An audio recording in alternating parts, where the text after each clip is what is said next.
नात्यातील तरुणीला पळवून तिच्याशी लग्न केल्याचा राग मनात धरून संबंधित तरुणाच्या बहिणीचे अपहरण केलंय।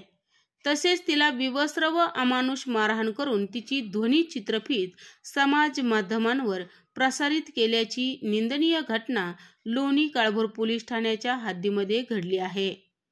याबाबत पीडित तरुणीच्या बहिणीने लोणी काळभोर पोलीस ठाण्यात तक्रार दाखल केली आहे।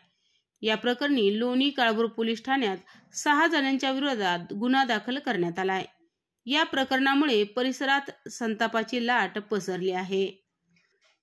नंदकुमार माटे, सुंदराबाई माटे, आरती पिंपळे, बाळासाहेब पिंपळे, सागर जगताप, श्रीराम गोसावी सर्वजण राहणार उरुळी कांचन, तालुका हवेली, जिल्हा पुणे असे गुन्हा दाखल करण्यात आलेल्या आरोपींची नावे आहेत। पोलिसांनी दिलेल्या माहितीनुसार तक्रारदार महिला आणि आरोपी नातेवाईक आहेत। आरोपी नंदकुमार माटे यांच्या नात्यातील एका तरुणीला तक्रारदार महिलेच्या भावाने पळून नेल्याचा आरोपींना संशय होता। या संशयावरून आरोपींनी तक्रारदार आणि तिच्या 24 वर्षीय बहिणीचे अपहरण केले।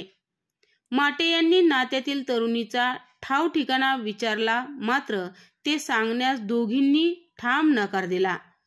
त्याचा राग मनात धरून आरोपींनी या दोघींना गजाने मारहाण केली। एका खोलीत त्यांना 2 दिवस डांबून देखील ठेवले होते।